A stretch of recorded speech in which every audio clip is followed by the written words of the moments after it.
Welcome to Journey to Oz, the podcast where we share migration stories from overseas to Australia. We are both registered migration agents. Evan, who specialises in employer-sponsored visas, and myself, Nick, who specialises in family visas. Over the years, we've helped many clients who have had very interesting stories to tell. Evan, you interviewed Lily, who came from China to Australia 10 years ago. Can you please give us some context into today's episode? Yeah, mate, this was a really heartwarming story. When Chinese Australian Lily Lee first told her young son that if she stopped working as a high-earning businesswoman, that he would have to stop getting the toys that he loved. And he responded that he didn't want anything other than his mum. This was the motivation for Lily as a single mum to pack up her life in China and move to Australia to get out of that corporate world and give her life back to who mattered the most, which was her son. A decade on, and Lily now owns a successful business in Australia, but her journey to this point, like many migrant women, has not been easy. I started by asking Lily about her business, Hygia. Good day. I'm Lily Lee. I'm the founder and the CEO of Hygia. I have been in the home service business for a decade now. So this is a mobile phone application home service platform. So actually, many people ask me, what does Hygia mean? So this is from Greek as well, Roman mythology. So Hygia is a goddess of health. That means cleanliness and hygiene. So this actually there is an article from a social media called as Uber Home Services. Very interesting. Okay. So a little more. So Hygia provide the P2P and the B2B professional home services.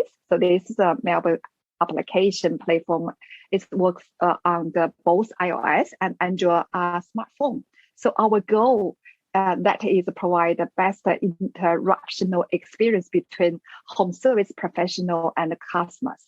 So by use this app, the customers can able to schedule the service time, choosing from the lots of different services such as general cleaning, spring cleaning, and face cleaning, and lots of other services.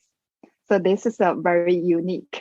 And also about our mission. So Amazon is delivering goods globally. Hygia is delivering services worldwide. This is our mission. And how much of a reach do you have in Australia at the moment? This we just saw a launch in January, 15th of January. We have almost 700 service providers signing. Wow, yes, there you go. Yeah, that's really great. And also about, for the cleaning company or individual, the person they sign in, we have totally 160 companies sign in already, just in 2 months. So which is quite interesting. Huge achievement. Yeah, we didn't actually, we're not ready to do the marketing yet, but many people just sign in already. That's great. And that's the way you want to build it, and you sound very entrepreneurial, and things are just going to grow from strength to strength from here. But I guess you weren't always your own business owner. Back in China, you were working in the corporate world, and you wanted to move to Australia to provide a better life for yourself and your son. Right. What was your own childhood growing up in China, and what was the motivation to leave China? So my own childhood life is very simple and easy. So it's not like as fast-paced as modern life. I was born in the medical family. I was a medical student and became to a doctor later on. Okay. So I worked as just like an ophthalmologist in the biggest hospital in Tianjin for 5 years. So when I have my son, life is, I really don't know why that period is, when I had my son, the life is just changed a lot. In my country became busier than ever. So I grew up in, environment where my family is mostly in the medical field. So every day we are just talking about the same topic. I feel like I'm living in the limited. That's like family dinners with my in-laws. Everyone is everyone's a teacher. So cousin, I feel left out. Everyone just like, I just feel I'm just living a very small circle and feel like I'm in the box. Yes. So at that time, I just feel okay. So I feel there's a big world out there. So and because of that, the push me to explore the world outside. So because of my medical background, I was hired by international multiple just like a pharmaceutical company. Okay. So working pharmaceutical company has started my career in marketing and sales. So which I was training a lot. So after 5 years of the striving, so I became to the director and went on the different trip in the different cities all the time. And that is very, can you imagine, every 2 and 3 days, I have to be in the different cities. Every day we wake up in the hotel. Your body doesn't get a chance to relax, let alone your mental state. Really just feel that's a crazy life. So every day we wake up in the hotel, I pause for a moment. Oh, so think about where I am, because I have traveled a lot. Sometimes I forgot where I am, which city I am. It's what life. day of the week and which part of China am I in right now? Yeah. Yeah, so I really don't know. So that's a such a crazy life. So so this is what's the situation when I just like what's kind of life in China. I can't just like think about why I have this kind of life. But anyway, so this is a life. Yeah, that was life at the time. And with Australia, was it always going to be Australia for yourself, or did you look into different countries? What was the attraction to Australia? So let's look back. So when I work as the director, my son, was 2 years old. So because that's really, really just like busy life, I always think about, okay, maybe we need to change because have several reasons. Yeah. I also like because I believe nobody can just like no one can replace mother's life. So exactly. I working very hard. So at the same time, I need to spend time with my son as well. So however, I have had lots of business trips. During that time, my son was studying in the boarding school. So I give my son the phone. So this phone can call mom directly whenever and whatever he wants. Okay, so we nice. call this, we call this line is lifeline. So my company, my friends, and my the client all know about this lifeline. So everyone know. It doesn't matter what I'm doing. So if this line is ringing, I have to pick up the phone call anyway, because the other line, on the other side can always be heard when my son asks me, "Where are you, mom? I miss you so much. So can you pick me up from school on Friday afternoon? So can you spend time with me on the weekend?" Yeah. So do you know what's that feeling? So sometimes he just was hiding somewhere, under the stair at home. Just to give you a call. Yeah. That's right. So to tell me, where are you? Can you come back? I miss you so much.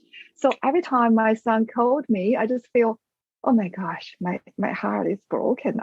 And I'd almost feel like it would be that when you'd hear that ringtone, that it was your son. It would be two part of, oh, fantastic, I get to speak to him, but is he okay? Because he wouldn't just call you all the time. He knows it was only for certain occasions when he needed you. So yeah, that would, not just for him, but quite a situation for yourself as well, for your own emotions. That's right. So I really feel like I can't do it anymore. So that's the point. That was the turning point. I can't do it. Yeah, that's turning point. Fair enough. I can't do it anymore. So one day, so can you imagine what's happened one day? So when I came back home from the trip, I sat down and I called my little boy, who standing in front of me, and asked him, so I just come here, can I ask you something? Yeah, have a chat. Yeah, have the chat. That's the chat. So because, when I just was on the way back to the home, just my man running, lots of solutions. So I want change. So I just asked my little boy, I asked him, So if one day we will go into the Australia, be close to your auntie and your grandparents, because my father and sister live in Australia. Yeah, so close to the family. That's right. So which way I can stay with you all the time, but I'm not sure because I'm not sure what kind of life we have to face. So if I can buy something that or maybe I can't buy something, just like if we come here, I'm not sure. Maybe I can't buy something which you want. The other way is I'm buy you most of the things like a gift. We came, back from a business trip. Always, buy some, something new. Yes. Yeah. But I tell them so. But sometimes if you choose, this kind of life, I can't stay with you because I'm busy in China. So I can't spend much time with you. So what kind of life do you want? So can you imagine my son answer me directly without any thinking? Mom, please stay with me. I don't want anything else. Yeah, it's so beautiful. Yeah, that moment, I know what I'm doing. Yes. I know, what kind of decision I should make. So that means I realized I need to balance what's truly important in life. And it's your family, it's yourself and your son. That's right. So I have to make the choice. So I just feel at least I one choice for my son. I feel like my life is not just for myself anymore. So that's the moment I decide immigrate to the Australia to start new life with my son. Absolutely. And good for him and good for yourself as well to be closer to his auntie and your sister and then also his grandparents. That's right. So that makes complete sense as to why Australia. So what was we're talking about 10 years ago now. What was your visa at the time that you needed to be able to come to Australia and then the permanent residency as well? Okay. It's because this is a really long time ago. Of course, I won't hold you to it with the numbers or anything. Yeah, but was it through work? I imagine. I remember I was the main applicant since I was a senior executive in the manager in the international company. I was able to obtain my permanent residency through the skill migration. So that's what I remember. You've mentioned to me before that you faced challenges like anyone else when you first immigrated to Australia. What are some common challenges that you think new migrants would face that you went through as well? And I guess think of it like warnings that you could give to new migrants and prospective migrants, but then also a key advice and learnings that people can take from your journey. Yeah, of course. So as a new immigrant, so I believe I was facing a lot of challenges like everyone else does. So because you can imagine settle in the new country, pose many challenges. Whatever your background, whatever different your background, the common challenge always the language barrier. Just like I'm talking after the years. Yes. Like yeah. Okay. So language barriers, you need to find a job, isn't it? So you need to find a place to stay. And the several the different services you need to assess them. And also opening about bank accounts, it's where do you live? Right. It's that's right. It's just everything getting around. That's right. And also about special, you have the keys. You need to find the school, the good schools for the kids as well. So just a bunch, the lots of challenges. I think this is just a common challenge for everyone, just like else to immigration in Australia for the new to have a new life here. So we have to face that. Yeah. So that's but allowed me to look back. This was 2010. Yes. So when I first came to Australia in the first year, I really don't know what to do. And I don't have any friends, a new language, everything to start from scratch. So my son was still young, very young at that time. And as I became to the single mom, I always make sure that whenever he goes, I'm always, nearby. So there are too many challenges we have to face together. Yes. So I have decided to buy the laundry shop. Yeah. Can you imagine? So this laundry shop just closed from his school to start my first business in Australia. And perfect. It's nearby. I will make it work. Yeah. And I just would like to make work and be able to look after my son at the same time. So whenever my son finished school, he just goes to the shop to see me anytime. Because I think it is top one problem for myself. I really don't know the other people, but for myself, that I think we face the language barriers. This is the top one. I really need even I passed the IELTS. I can only speak simple English. It takes time. Of course, and it's conversational. It's things which are tonal and eye contact and context to conversations as well, of course. So people can have a good score in the IELTS test, the International English Standards test, but it's functionally getting by is what's important. And I think it's people's attitude towards it as well. People need, there's two people in any conversation as a minimum. So it's the new migrants' willingness to speak up and to ask questions and to seek out help. And it might be as simple as where is the bus stop, or do you have the time, or anything that. But it's also the willingness of the everyday Australian in the street to be able to take the time to try and understand someone as well. Right. So I just find out. So meantime, I just find out for the, language, it's not like you pass the IELTS, you pass the examination. It's about, you need to take the time to get familiar with the culture. Exactly. Yes. Yeah. So that's why I believe that when you would like to start a new life in the new country, you can't always hide at home.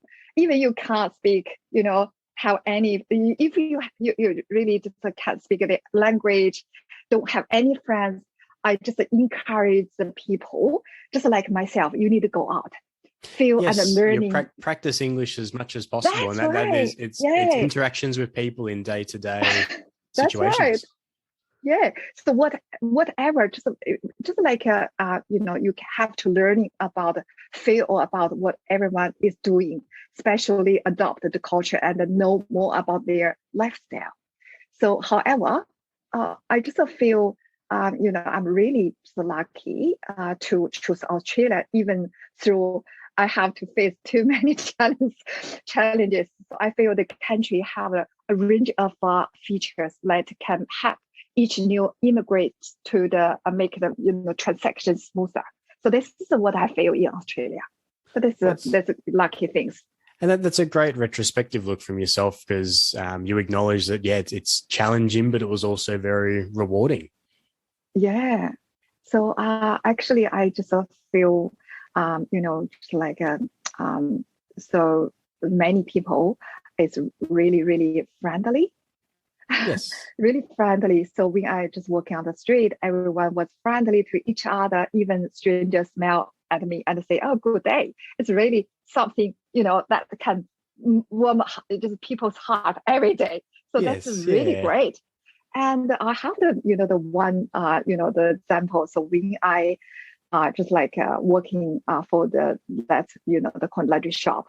So one day, the English gentleman came to my laundry shop and we had the chat. I said, "Oh, sorry, my English is not really good."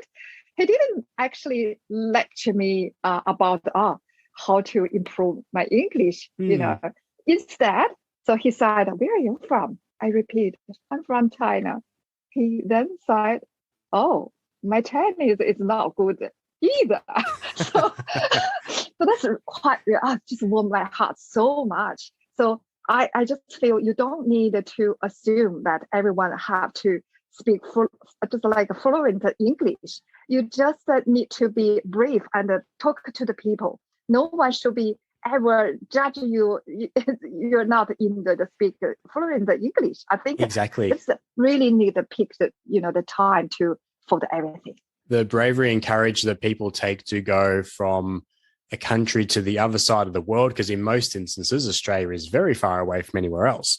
And the courage to come to Australia and the bravery to speak in English where it may not be that person's first language is a huge testament to that individual's character in itself. Personally, I've never migrated to another country over the world, but it would take an immense bravery and courage to be able to do that. So, huge credit to yourself and everyone else that does migrate to Australia and really takes that opportunity. So you left the corporate world and you came to Australia. You found a shop and an opportunity to be able to become a small business owner in Australia. And then you fast forward, I guess, closer to now, and you're quite the entrepreneur at the moment with your business, which is just growing from strength to strength before it's really, it will be in its next stage of growth soon, of course. What can you sort of recall about those early years? And was there any aspect that really shocked you more than others, more than you anticipated about coming to Australia and having to find work and having to adapt? Like I said, we have to face all the challenges with my son together. So I just feel no matter how successful you are in your home country, you still need to start from scratch in the new country. Yes. So because I was the Joe in the executive in the international company, but from a language barrier, so I don't think it's impossible for the big company to hire you as an executive because of language barrier, and the system actually is different. So this is what I just recognize. So another reason is so that I came Australia to spend more time with my family. So it's special my son. So I never forgot my purpose. That purpose. So that's why, yes. This is my purpose. So that's why I chose to start small business. I believe I need time to get to know this country and know better about culture. So I have decided to, just like as I mentioned, the culinary shop. But I find out, so I always compare this shop to a window. So that's a good thing. Through this window, I can see the living habits and the lifestyle of Australian people. True. Yes. So every day, those observations.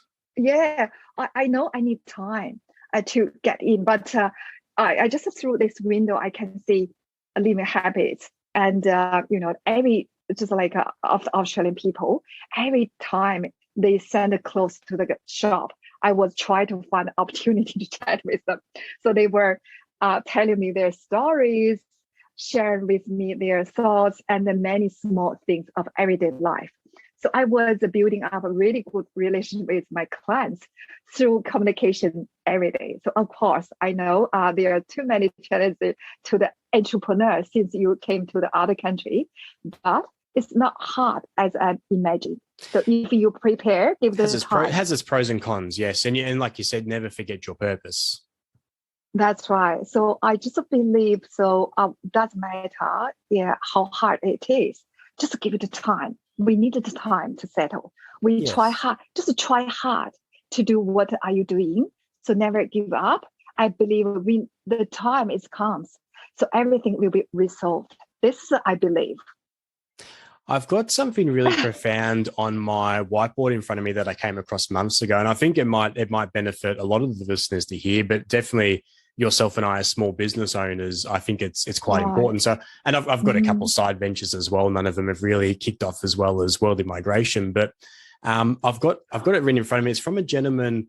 I was listening to a gentleman on a podcast, and he's a small business owner for a non-alcoholic brewery in Australia, and he's actually got a psychology background. And he said that, and I wrote it down word for word, I need to accept that every day as a small business owner will be challenging and take into effect that there can be stress in that challenge. But remember the freedoms that come from being a small business owner. And acceptance and agreeance are not the same thing. So I don't need to agree with everything in business, but I can accept that I'm on this journey. And I think it's just really profound because as small business owners, we are just thrown challenges. As parents, we are throwing challenges. As parents who are small business owners, we're throwing challenges. Yourself as a single mother, so much going on. And I think that it's a multiple challenge. Exactly. And every day is, I believe there's no such thing as a bad day, but you can most definitely have challenging days. And I like this.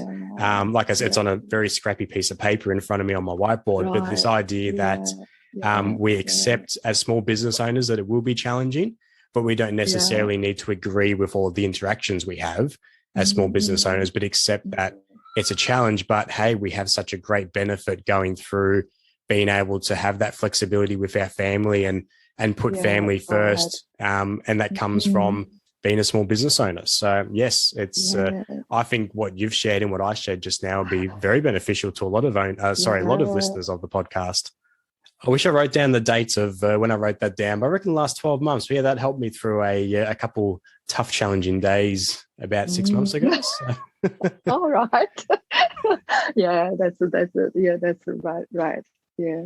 I've got two questions I'd like to end for the podcast episode today. And firstly, I'd like to discuss your son. So when you were leaving China, how old was your son at the time? He would have been quite young if it was 10 years ago now. So actually my son just came here just earlier than May, 2 years. So my son already just like a young Aussie man. He over 20 years old already. There you go. So your son was he was a child when he left China, and now he's an adult. So what sort of pathway has he paved for himself? What does he want to do with himself in life? Has he got that medical background in his DNA like you had, or has he taken a bit of a different path? When I just came to Australia the first time, so my son was around 7 years old. So this is too many challenges. I think there's a language challenge for little boy. It's the same challenges. So and school's a hard time in life as it is anyway, let alone learning the language, learning the culture, trying to fit in, but also understanding yourself as well. Yes. I just lucky. We are lucky. We receive lots of support from school. So the principal in my son's school, when they know that my son has a skill in the play the piano in the early stage, wonderful. Just like delegate the music director to join my son to have just an interview everywhere to find the teacher for him. So even had an interview with a professor from Melbourne Uni.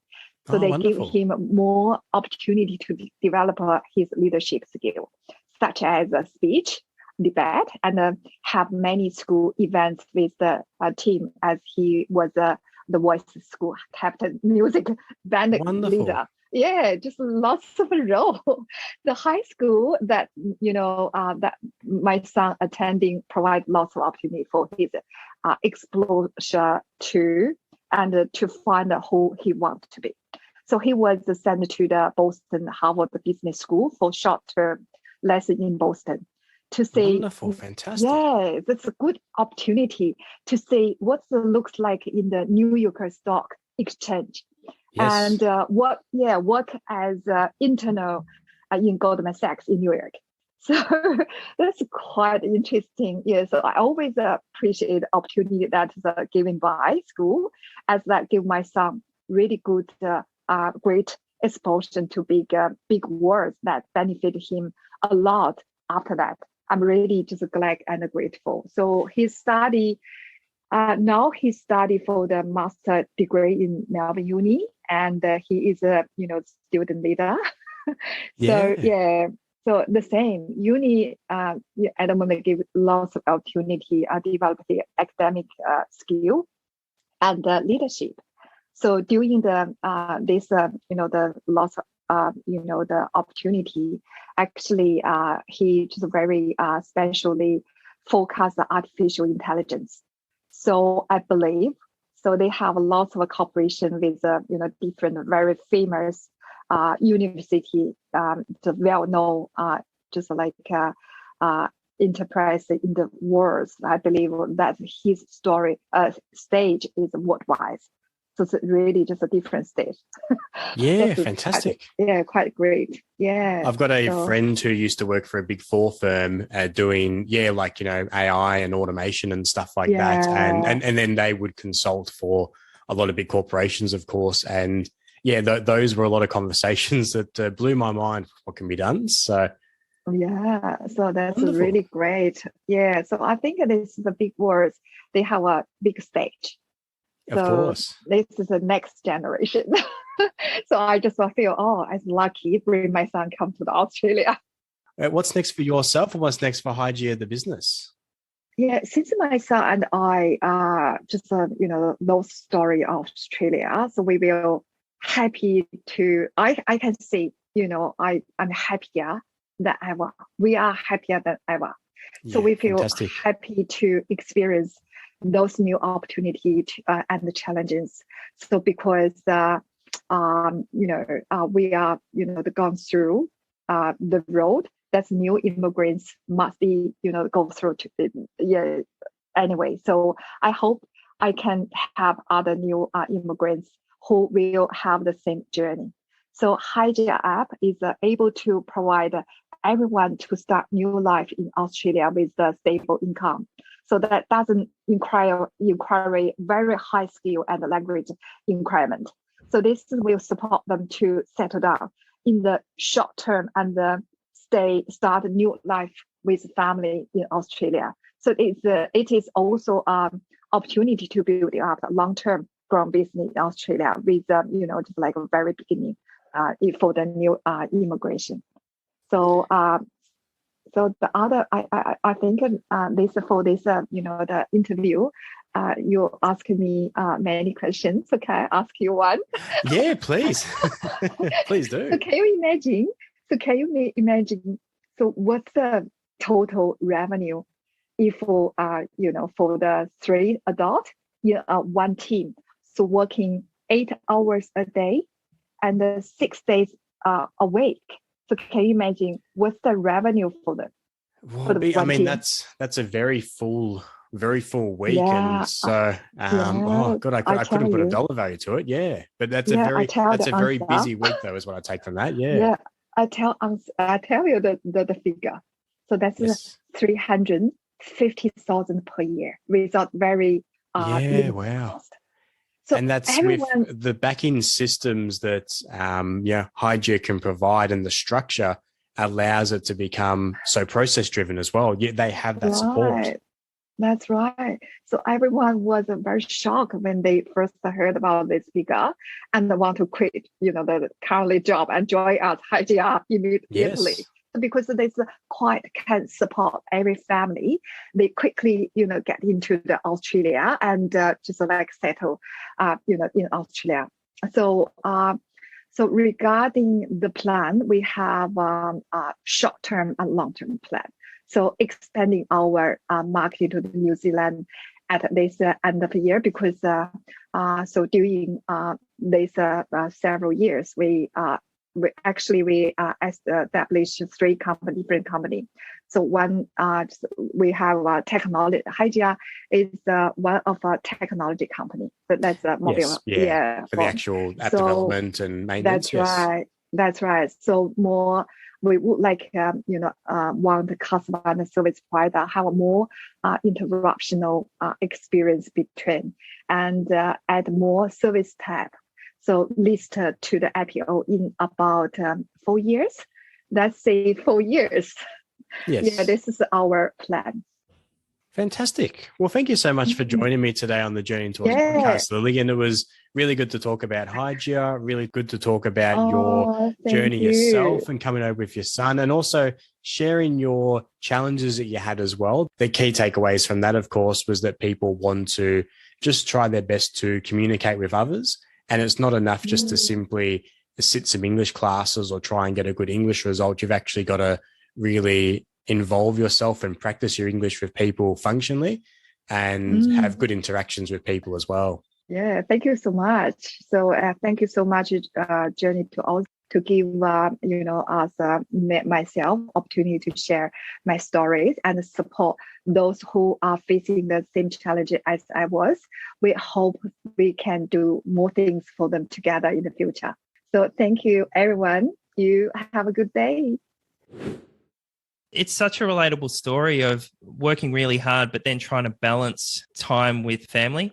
I think it's a very common challenge. And add to that also relocating to Australia, learning a new language, and trying to integrate into Australian society. And I really like Lily's attitude towards that, because I imagine it would be quite easy just to, stick to speaking Chinese. There's a big Chinese community in Australia, but that comfort in the air. Yeah. And she's branched out and, like the way she observed Australian life.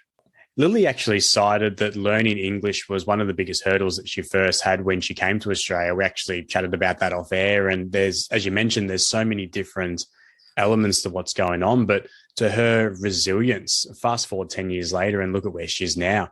Her business, Hygia, it's actually a mobile app, like a mobile platform. And it's where users can book for residential cleaning services by sort of selecting their preferred cleaner, their availability that they have for the cleaner to come. And this is great, not only for that sort of ease of access for the end user, for the person getting their house cleaned, but also for cleaners to be able to make money as well. And by focusing on their quality of service rather than having to worry about all those little things about, booking a time and stuff like that, that's where the app provides that platform. So it's fantastic for people wanting to look into getting cleaning services for themselves. But if you're potentially a student in Australia on a student visa, or you're just looking at, getting some work, cleaners are very high in demand. And this is where you can have a great job as a cleaner to be able to work and focus on your job cleaning, as opposed to all of those other little intricate aspects around it as well.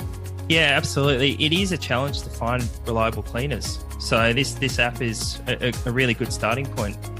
You can look up the app. It's Hygia. So it's Hygea. Thanks for listening to Journey to Oz. If you've liked what you've heard, please subscribe and leave a review.